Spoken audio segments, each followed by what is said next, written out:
Okay, hi, welcome to Tea Talk. Hi, lovely to meet you, and thank you for having me.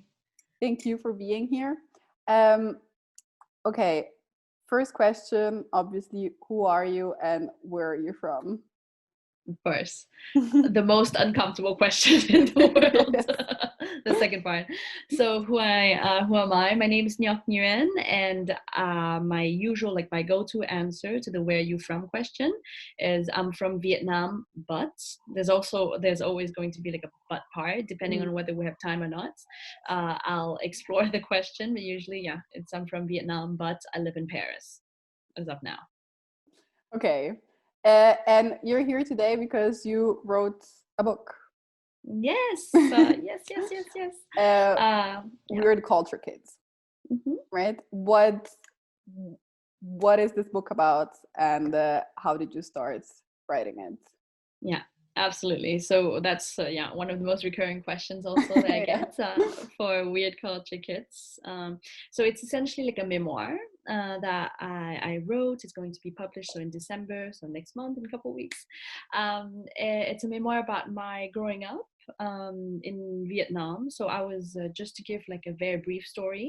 I was born in Russia and I lived there until I was 3 or 4. And then immediately after that, my parents were Vietnamese, who happened to live in Russia at that time, decided to move back to Vietnam, to Hanoi, so the capital, and that's where they raised me until the age of 15. So I lived there and I went to the French international school my entire life, so from the age of 3 until the age of 15. And then at the age of 15 I was sent to the States to go to boarding school, and I've just been traveling and moving around ever since. So it's a memoir about my growing up, and in this memoir I also put a lot of many different interviews that I've had the chance to kind of carry out with the people who grew up with me, really, really, really close friends, or shall I say, some of them were once really close friends, and now, like, with time, with the passing of time, a lot of things have happened. But it was such a great chance to reconnect with everyone and learn more about their stories. And the main reason why I felt compelled to write this book, it's essentially because I felt really lonely in many different periods of my life. And I think it's a very important concept to put down in words on paper, because yeah, this feeling of loneliness that I didn't think that I could share it with a lot of people. And of course, like, retrospectively, right now that I've written the book, I realized that I could have shared it with so many people, because all the kids that I grew up with were weird culture kids. But we just never really spoke about all these different themes of identities, as you grow up. So now's the time. Like usually the name you say third culture kids, where does the weird culture kids come from? Yeah, absolutely. That's a great question. So I grew up hearing about the term third culture kids, right? And I think that's the most popular term Mm-hmm. to talk about kids of expats, for example, who live in like different countries. So you have like the family's culture meeting with the culture of the host country, and the two mixes together makes the third culture kids. Um, I, however, never fully identified with the term third culture kid, because I grew up in Vietnam and my parents were Vietnamese, right? So I'm like, oh, I'm just a Mm-hmm. local kid going into a French international school. So you can't really argue that like the French international school is the host culture. But like looking back, it actually was, like I was emerge in a completely different culture than my parents' culture, than the culture they get at home, from like 8:30 a.m. until 6 p.m. every day. And then during the weekend, I only hung out with my French friends. And, you know, um, I never, and that's the reason why I never fully identified with the term third culture kids, because, growing up, I always thought that, oh, like my friends have a term to kind of like, like identify with. And here I am, a local girl going to a French international school. I have no term to describe who I am. And so that's when the term weird culture kids came about, because I'm like, oh, like the culture, whatever I am, like whatever that's part of my identity, it's really weird to the, like the nation based standards that we have today, right? With like the different nationalities that you have that's supposed to like identify you. And like when you introduce yourself to someone, like, oh, I'm from Vietnam, therefore, the person unconsciously kind of think like all these different criteria determines you. um and yeah. And I'd love to think of myself like, oh, I'm a weird culture kid, because I take bits and pieces of like all of these different cultures that I've encountered with as I grow up, and I kind of shape it into my own culture that does not, correspond to any other kind of norms that's previously being established. But I think with time and with globalization, that is becoming the norm. The weird culture that we each carry in all of us is becoming the norm. So Do yeah. you really think it's becoming the norm? Because I always ask this to people. I'm always like, do you think that in the future it's gonna be normal to just be from everywhere, or are we just living in our own bubble and we think that's gonna be normality? Mm, I do think it's going to become the new normal, in the Mm, sense where, when you look at like world history, right? I think that shapes a lot of what it is. I mm, think a lot about growing up with my parents, who talk to me often because they lived in Russia for a very long time, in Moscow, but they would refer to Russia as the Soviet Union. They'd be like, oh, like I used to live in the Soviet Union, and by the time that I was born, the Soviet Union no longer exists, because, like, clearly history, like after the Cold War, the world is not as polarized, right? So I think there's more and more, I do believe that there's more and more cultures coming together. I see a trend, at least, I can't speak for the whole world, but I see a trend, for example, in Vietnam, where my whole family still live. Whenever I come back, like back in my time, which is really not that long time ago, it was like 15 years ago maximum. Um, I was enrolled in the French international school, and back then in Hanoi, there were only two international schools. There's the French one, there's the United Nations one, which is like the English speaking one, mm. right? And now I come back, there's at least like 50 international schools. Everybody's like internationalizing, and yeah, and I think I do believe that it's becoming the norm. And I also, I just want to mention that, essentially at the beginning, when I wrote Weird Culture Kids, I only thought of my friends as expats.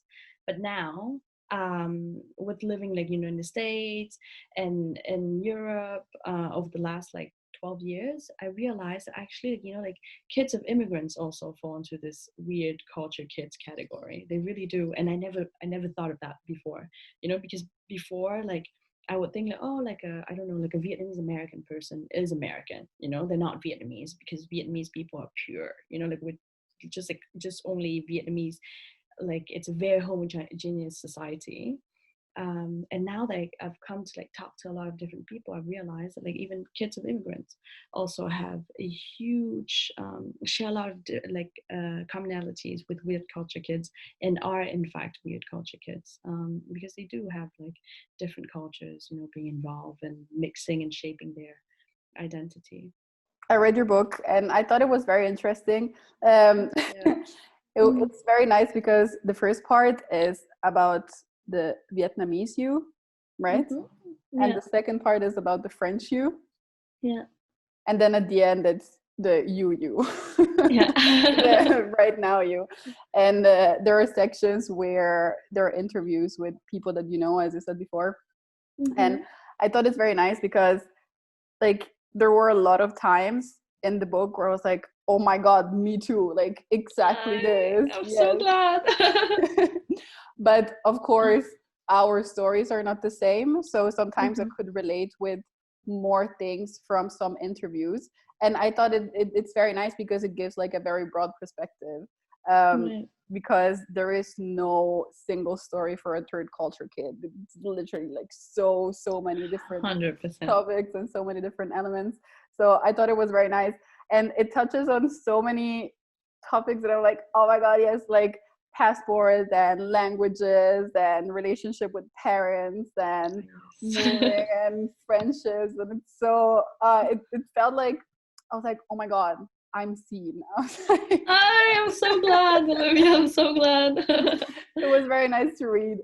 But I was wondering, was there like one specific part that was difficult to write or difficult to put into words?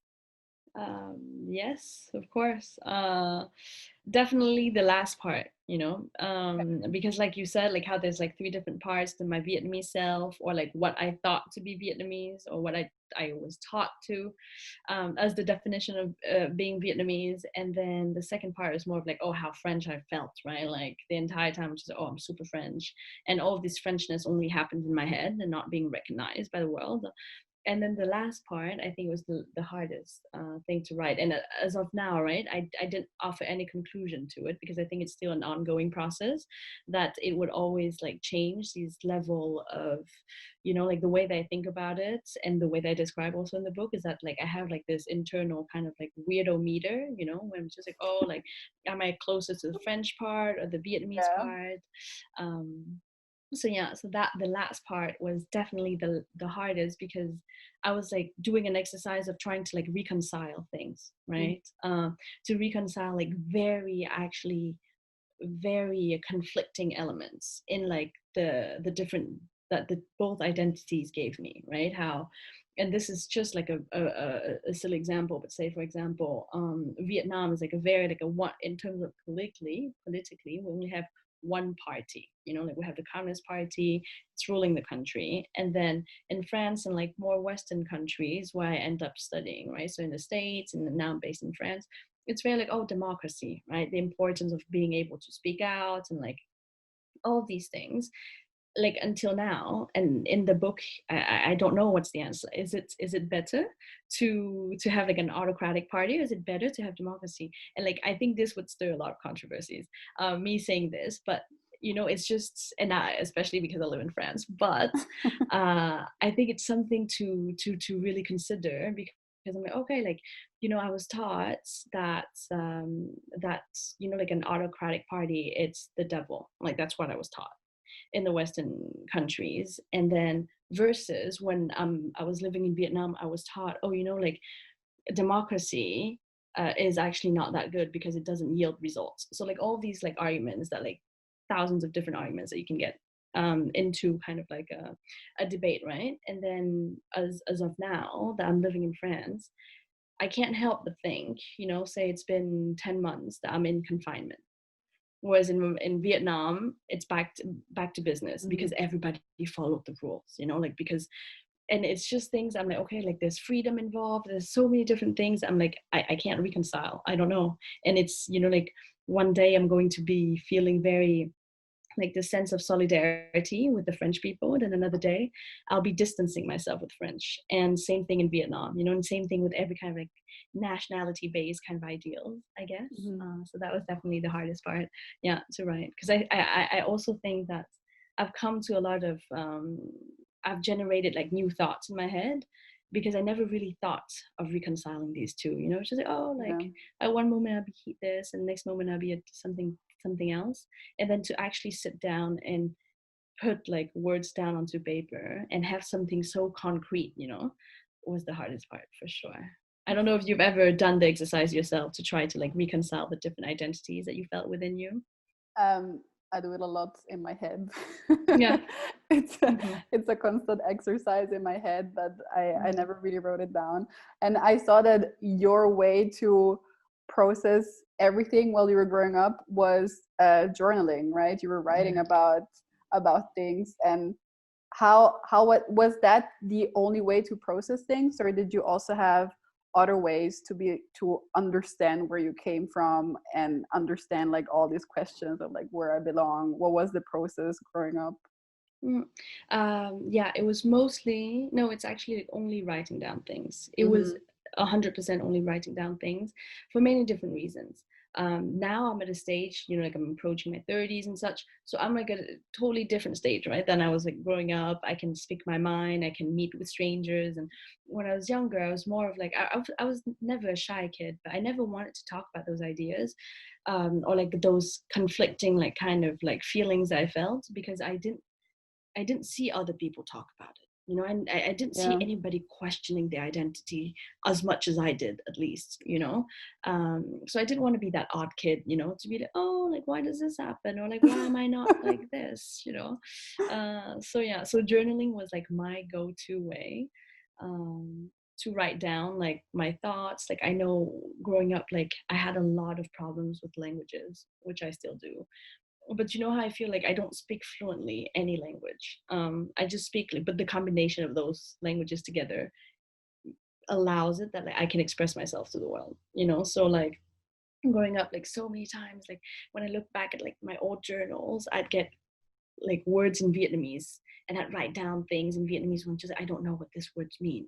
Or like somebody said, and I didn't even dare asking it, you know, because I'm like, oh, like I erroneously thought that as a Vietnamese, these things are inherent, you know, or like same thing with French, where I would never be that kid in class to raise my hand and to ask for a definition of a word because I didn't want to be different from my classmates. You know, I was like, oh, all of my classmates know this word. Like, why don't I know this word? And so there's always that. And helping, and sorry, writing helps so much. I think it helps me a lot because I was so confused growing up. And so I write down things, and I don't know if you're the same, but like a lot of time when I see my writing down on paper, like when I can read my thoughts, it became more real to me. You Mm-hmm. know, it became more like, oh, I can carry my thoughts. Okay, this is something concrete. You know, like it's okay. And as a matter of fact, I think it continues until today, right? Because my medium of expression is a book. You know, and it's not like, and like I told you, I tried Instagram, I'm not the best. I tried other social media, I'm not the best. You know, but yeah. No, absolutely. But this thing of the languages is so, I can relate to it so much, because I guess my first language is Italian, Mm-hmm. but at home I grew up with German, English, and Italian. But the funny thing is that, you know, when I say this, sometimes people are like, whoa, how did you do that? But it was normal to me. So it was never like, oh, is that something, oh, is that not normal? I mean, I knew that my friends didn't grow up like that, but for me it Mm-hmm. wasn't really ever something that I questioned. It wasn't like, Right. wait, what is happening here? It was just my normality, like how we work at home. Mm-hmm. um but uh German, I mean, my German is kind of bad, so that's on the side.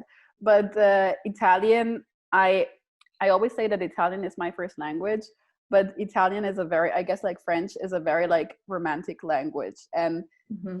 you can say the same thing in so many different ways, and there is Right. like a lot of emotion and passion in Italian. And I don't know, I never really felt like this connection to the language, because for me it was always too much. I was like, why are you saying so many words that carry so many emotions? I just I just want to know something very simple. But I feel like Yeah. whenever you say something in Italian, it's so heavy, like emotionally heavy. It carries like so much meaning. And I'm like, no, I want something like very simple. And then Yeah. I moved, and I guess that came from talking English. And then I moved to Belgium and I speak Dutch. And Dutch is very, very dry. Like if you Mm-hmm. want to say something, you can, yeah, that's the only way you can say it. And Right. then I was like, oh my God, no, wait, I kind of miss Italian right now. Like, Ah, where, yeah. where are all these nuances of a language? Like, Dutch doesn't have this. I mean, Mm-hmm. maybe it does. And I'm not like, Dutch is not my first language, but I feel like Right. it's just a really a different feeling in the languages. Mm. So I thought, like, also like while writing, you said in your book that when you wrote in Vietnamese, you were like shyer Yeah. in your writing. Uh-huh. French was more, I don't know. Yeah. Like louder and like more Yeah, expressive for sure. I was Yes, like, yeah, that makes a lot of sense. So for sure. do you have, what is for you your first language? Do you have a first language? That's a very good question. I don't know. I never thought of it that way. I never thought of it because I usually think of just like chronologically, you know, like which language I learned Oh, first. okay. Yeah. So for that, like in like chronological order, of course, Hmm. I learned speak how to speak in Vietnamese before I learned how to speak in French, but I learned how to write in French before how I learned to write in Vietnamese because I was in school, right? Yeah. And then I learned English much later in life. I learned in like my early teenagers when I was like 12, 13. And weirdly enough, and actually I wrote like a bit about it, how my go-to language today is English. Yeah. My go-to, yeah, my go-to because, and I think that it has to do with upbringing. You know, I think it has to do with the fact that um, because I started learning English at a later stage, that like people didn't like tell me, oh, like Ngoc, like you're saying this word wrong, or like, you know, you should be like, I don't have the same kind of emotionally charged relationship Mm-hmm. with English the way that I do with Vietnamese and with French. Like, I don't know if it happens to you, but I have some moments in my head, just like, oh, like when I was young, I pronounced a specific word in French wrong. And like my teacher told me that it was wrong. And Yes. then I don't know if it's like a trauma or like whatever it is, but yeah, I don't have the same emotional charge with those two languages than with English. So my go-to, though, I'll tell you, like my go-to in terms of communication, when I want to get my message across, Mm-hmm. English for sure, 100% English. But then, for example, if I listen to like a love song or whatever, like some kind of song like that plays with your feelings and emotions, I would get much more from a French song than an English song. Is that weird or no? Like, I don't know. I Oh, can't I can't decide. yeah, I 100% agree. Like, I have the same thing. Like, English is like my neutral language, so Yeah, it's just to communicate. But I'm exactly. just telling you, like, it's really for the sake of communicating. Mm-hmm. But yeah, absolutely. Like, the music that I listen to is either like R&B and like whatever is trending now, and Italian indie music. I listen Mm. to Italian indie Wow. music because Italian is such a it's a language where you can put words together that don't really go together, but it makes sense in a Makes very sense. like poetic way. Was writing in English just because you could then you have like a broader public, or was There's it that too. There's that part too. There's the part where, and I didn't address this necessarily in the book because I stopped it right after high school. Mhm. But after, so like I finished my high school in the States, and then I proceeded in attending university in the state as well. And like as of now, and I don't know if it's like I'm just like it's a curse where I'm just like constantly the other and not like like what I identify with. But essentially, because I moved to France, to Paris in 2015, so it's not that, it's like 5 years ago, right? Mhm. Right after university, because when I was in school and university, everybody was like, oh my God, Ngoc, you're so French. And in my head, I'm just like, yes, I know I'm so French. Finally, people recognize me. And then now that I've moved to France, everyone's just like, Ngoc, you're so American. Like, stop posting motivational quotes, like stop like smiling at strangers on the metro. And yeah, and then now, as of right now at least, like I think I identify more with not necessarily with the American culture itself, but with the model of incorporation of expat or foreigners, as in like how in the States you can have hyphenated identities. You can be like, oh, I'm Vietnamese American, Yeah. or like whatever, and then whereas in France, right, the model to incorporate like foreigners and strangers into the French society is purely assimilation, and I believe it's the only country on earth that uses the system, right? Because it's supposed, in theoretically, it's supposed to see each and everybody as equal, Mhm. theoretically, But then I think as a minority living in France, I can say how my experience, and like nothing bad has ever happened to me in France, but I can see how it kind of like put a stop to conversations about identity, because if everybody's just supposed to be French, Yeah. like either you're French or you're not French, you can't be like French Vietnamese, you're just French or you're not French. Then how can you have a conversation? Like how can I tell you about, oh, like, maybe I'm French, but I'm French of this specific kind, because not everybody feels the same, right? And like, what is the definition of being French anyways? Like, what does that even mean? Like, does Mhm. just like eating a baguette and like I'm just like, it's an exaggeration of course, but does that just qualify, or like what are the steps? Like, teach me, and yeah, so like now that I've been living here, I feel like almost claustrophobic, I'm just like, okay, like it's, you really have like this mold of you're French or you're not French, and the second that you step out of Frenchness, then you're not part of it anymore. It's very hard to talk to people about it. The thing with growing with different cultures, I think, um, it's that you have to create then your own culture in your own personal world. You Mm. take elements from different parts to create your your own world that makes sense to you. So you kind of have to, yeah, like rewrite what it means to you to be from a certain place. Mm-hmm. And I feel like you kind of talk about that also in the book, just like evolving and creating like your own little world. So Mm-hmm. what does it mean to you to be Vietnamese? What is your being Vietnamese? Ooh. Yeah, yeah, that's really good. Well, to be Vietnamese, I think there's, to me at least, my own definition. I Mm-hmm. think a lot of people would disagree. But my own definition of being Vietnamese is like, first of all, the respect for the elderlies. Like that's huge. That's huge, huge, huge in Vietnam. How, you know, for instance, it's not the lack of independence, but more so just like the closeness with the notion of family. It's not just, first of all, it's not just, for example, my grandparents and mom and dad and brother, right? No, it's much bigger than that. It's like the cousins, the cousins of the cousins, like just the idea of huge family, a huge family unit. The importance of respecting the elders. Doesn't mean that like, I don't argue with my parents.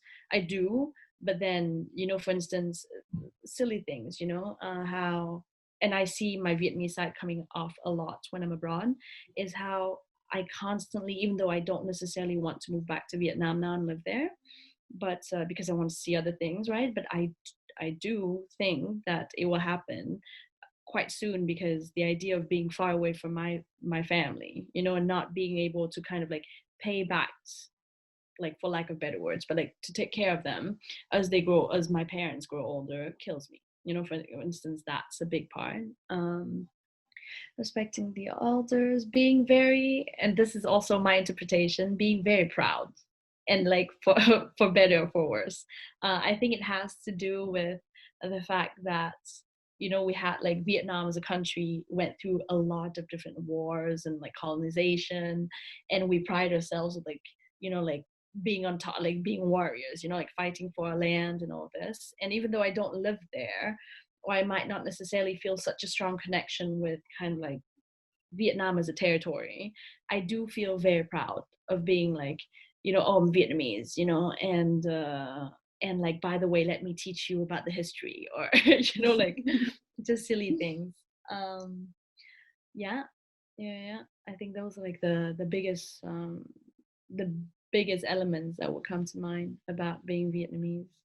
So then on the other side, what is being French to you? There's a lot of things. More things come to my mind.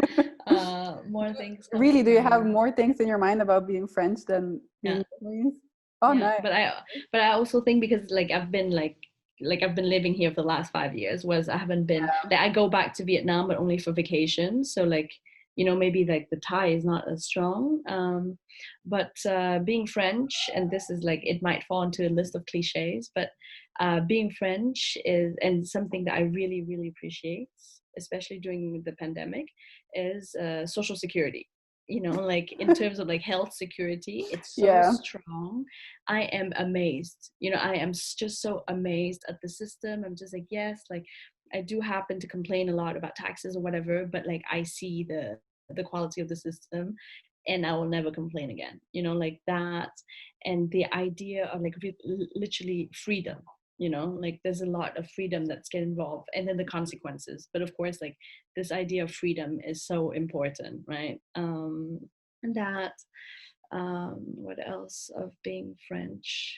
I mean, in theoretically, and it's something that I believe in, and I wish more people believed in, but equality. You know, equality. Mm. As bad it sounds, you know, like again, because I'm I can't help but like realize that I'm a minority living in France. You know, so equality is something that I really, really, really think it's important.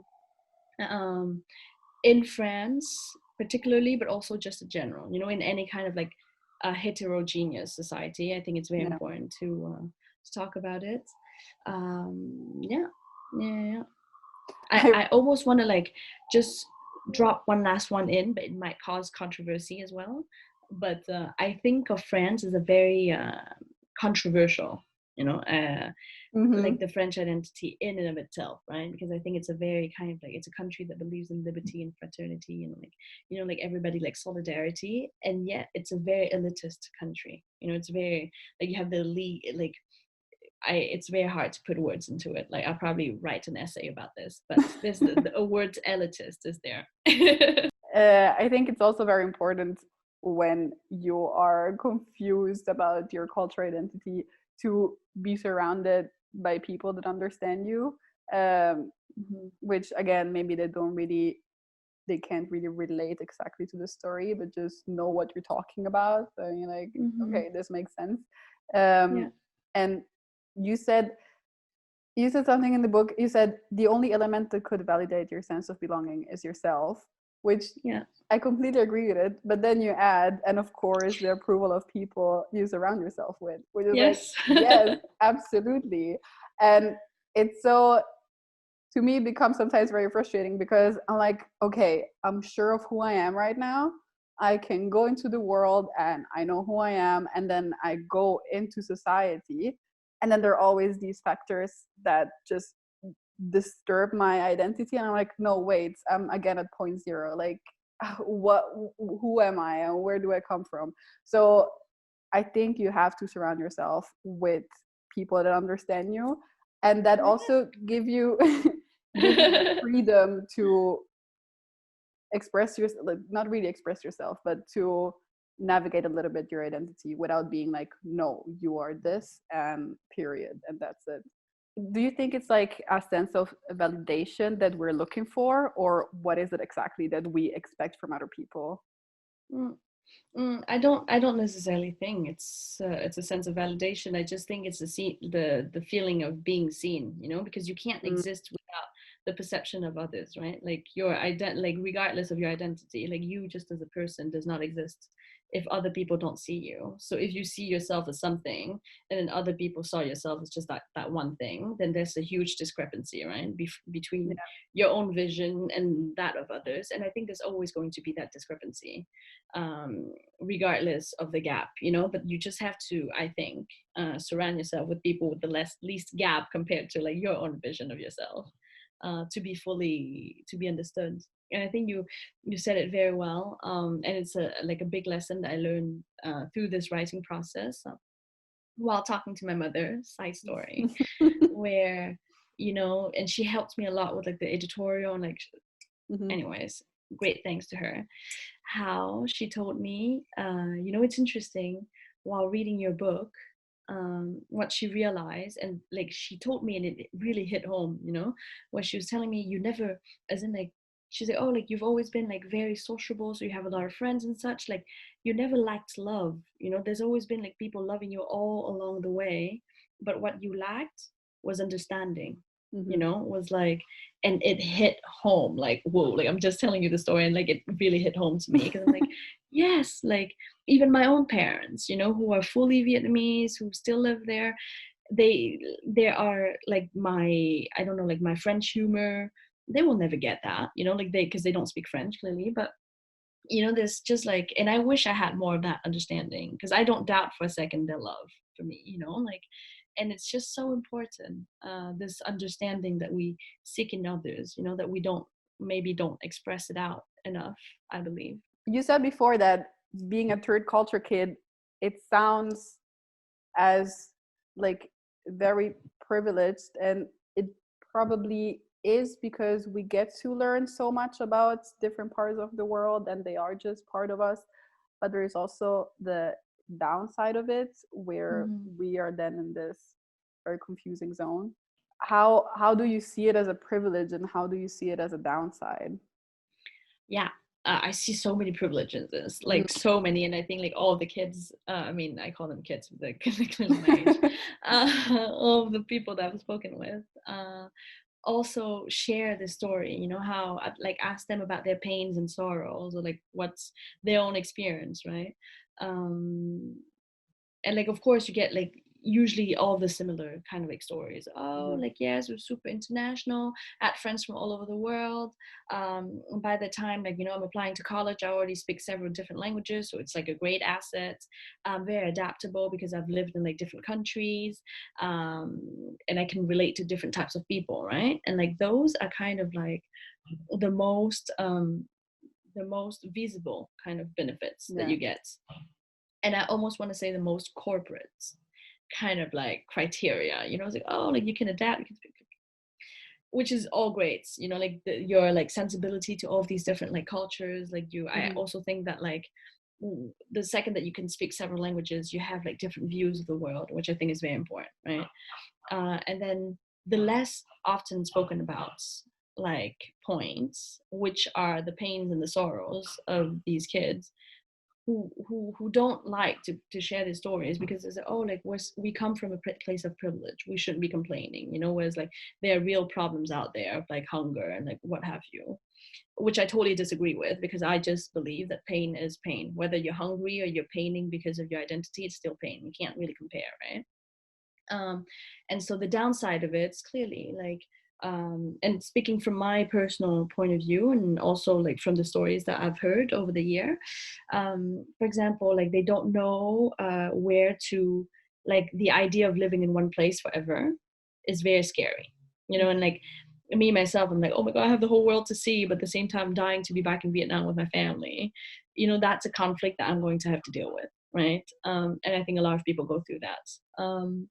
And this idea of like, yeah, identity, you know, of where to belong, like those are like very, it's not because it's intangible, it's not because it's not like you can't hold it, that it's not there. And I think if anything it damages you even more, you know. I think a lot about my experiences when I'm abroad, and then there's, you know, like there's these like when you're doing exchanges and there's like, oh, like the club, French club, like, or like meet up with French students or meet up with Vietnamese students, and I never felt legitimate to attend any of them, you know, because Mm-hmm. I'm like, oh, like, I really want to go to the French one, but I'm not French. I'm like, oh, like I really want to go to the Vietnamese one, but like I sound silly sometimes when I speak Vietnamese. And then so you're just there. So it's like really small things that we don't often talk about. Um, Also, yeah, like when you go into, and I also think it's like when you live in such like a multicultural international world, and then you go into what we call the real world, Mm-hmm. it's not the same, you know. It's like, because I think we've really been in like a bubble where like, oh, like that's normal, right? Like people speak different languages, that's normal, people think different, that's normal. And then, and I see it now, you know, as I grow up and I'm living in a French society, I'm like, oh, okay, like it's not like that. I'm like that I've been living in a bubble my whole life, you know. And Mm-hmm. how to kind of burst that bubble. And yeah, so those are like the, I think, things that are not often spoken about but are super important to mention, uh just so, yeah, just so others feel heard and seen as well. Mm-hmm. I feel like sometimes there is also the fact that like we feel restricted because Mm. of what's written on paper. So there was Yeah. one story, I think, of a girl that you asked her where she's from or something, and she was like, "I have a Canadian passport," Yeah. and it's like, "Ugh." And then you kind of feel restricted because you're like, okay, like on paper, I am this. And some people really want to relate with their passport. Some other people Mm. are like, I'm I'm like, not that. Like mm-hmm. it, you know, like there is a reason why my passport is that, but I Yeah. completely don't relate to that. So Yeah. how important is it for you what is written on paper? um I mean, I'd like to say it's not that important. Yeah. I would like to, but I think it is. You know, I think it is very important because, and I think the biggest reason is why is because that's still the main way that you identify yourself these days, Yes. Yeah. officially. You know, like as in like I would love to say, hey, I'm French. You know, but because I don't have the French passport, I will never bring myself to say it, even though I'm dying to say it, you know, because I'm like, oh, like I'm just as French as all of you guys. Like I do this, I live here, and like, yeah. But as long as like, and at the same time, you know, I have friends who have both passport, right? The French and the Vietnamese ones, for example. And they would tell me like, oh yeah, but like it doesn't really change anything, you know. And I was like, oh, but like it does though. Like, I mean, but it's still like a debate to have, right? Because I know, like for example, I feel super French, right? Well, I feel super French among other things, but and now I'm in France, like I'm dying to vote, for example, to kind of express myself. Mhm. I can't.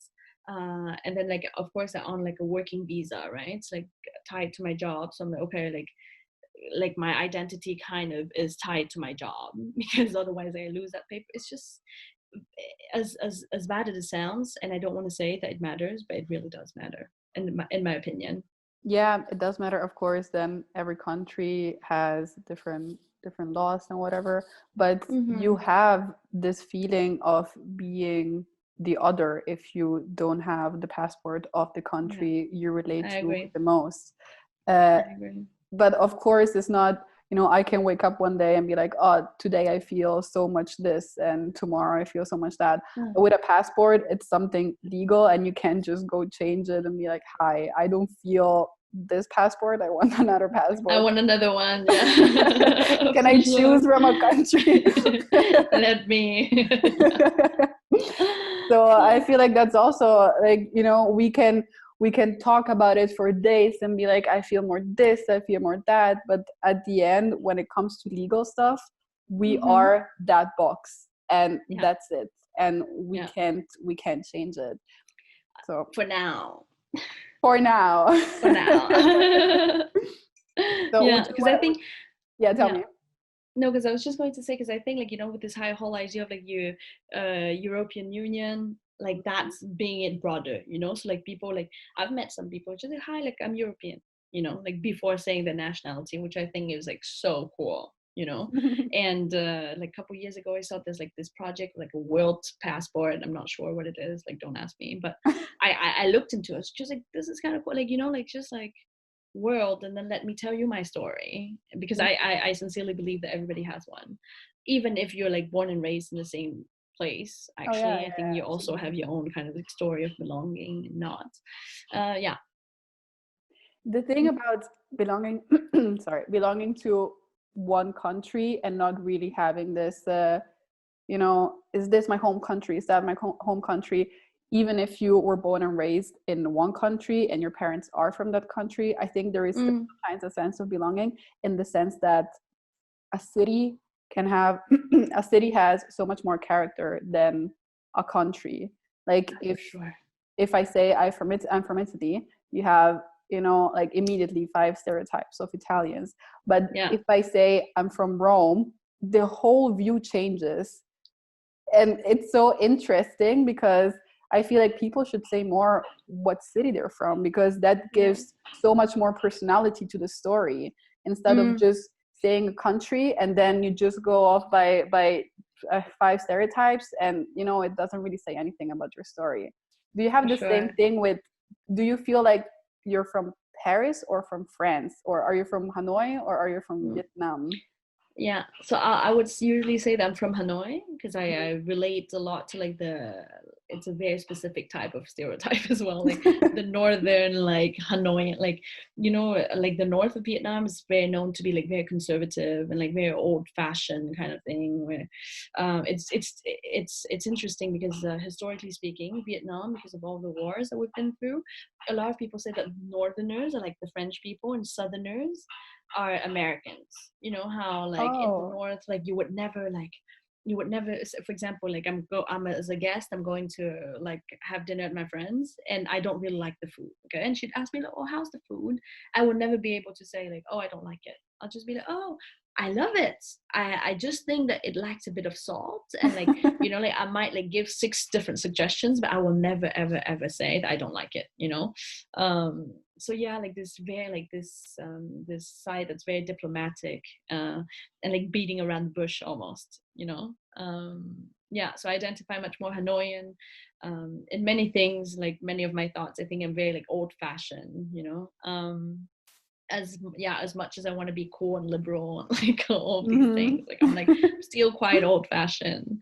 Yeah, I don't identify at all with being a Parisian, with Paris as a Oh, city. okay, okay. Yeah, because I think it's like it's very, even my close friends here, it's just like, oh, you're too American for Paris, because Hmm. in Paris you're like, you have to be like always like wearing black, and like you have to look grumpy all the time, like you can't talk to strangers, and like like you don't smile at people. And I'm very like, oh, hi, like I'm very American that way, like, hi, how are you, let me talk. Yeah, yeah. Do you feel then American, or from, I don't know where you lived in America, or do you feel from the city? I think American in general, because I Mm, live, so okay. when I was there, I lived in DC.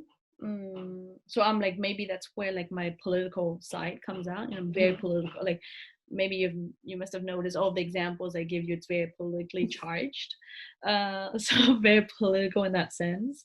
But no, because the thing is like DC, it's such a small city, and it's super international. It's super, because it's like it's such a it's a like the political kind of capital of the states, right? And apart from all the governmental buildings, you don't have much. Like you have like the different embassies and such. So I don't think, I'm not trying to say that it doesn't have a, a lot of character, but like it didn't have, DC as a city didn't have a big character. It's just like very just politics and lawyers, and that's what the city is known for. So yeah, so I would say like the states in general, but maybe definitely more East Coast. Like I don't want to hate, but I'm not a very West Coast person at all. But yeah. Okay, I'm checking the time. It's been way more over half an hour. Yeah, it's all good. I love Almost this been an hour. conversation. So fun. Yeah, me too. I could talk about this literally I for know. days. It's so fun. But okay, all these topics are in your book. So when is your book coming out? Where can people find it? Yeah, tell us. Yes, absolutely. So my book will be coming out the first week of December. So starting from December 7th. I'm just saying starting because of course, like this, because of this whole pandemic, the distribution might take some time for like all the logistics to come, like to be established. But let's say the first week of December, starting December 7th, I'm doing an official book launch. It's going to be a virtual event on December 19th, 3 p.m. GMT +1, so Paris time. Starting from 3 p.m., essentially it's going to be a talk until like 4 p.m. And then because the idea of Weird Culture Kids is to build your own community and your tribe with other Weird Culture Kids, there's going to be a 30 minutes a moment at the end where you can network with other Weird Culture Kids who also register for the event. So nice. yes, so I'm actually so excited for that too, because I'm like, oh my god, I can't wait to like network with other Weird Culture Kids. And you can get all of the information on my Instagram account at Weird Culture Kids, with the registration link to the virtual launch on December 19th, because it's going to be a limited space in terms of seating, because I want to keep it quite cozy. Yeah, so please do register. And and I look forward to having you guys. Sure. Yes. And then we can do some more of these networking. Oh my god, yes. It's very exciting. Okay, yeah. Thank you so much for this talk. Thank you, Olivia. I can't wait to, I'm of course gonna buy the book, and I can't wait to have it. I'm super excited. So yeah. Thank you for your support. I really appreciate it, and I really look forward to having you on the launch. I think it'll be a great, just to meet other. I'm just excited to meet other Weird Culture Kids. I can't wait. I think it's gonna be very nice. Yeah, thank you so much. Thank you for being here, and yeah, have a nice day, and I'll talk to you soon. Yes, for sure. Have a good one.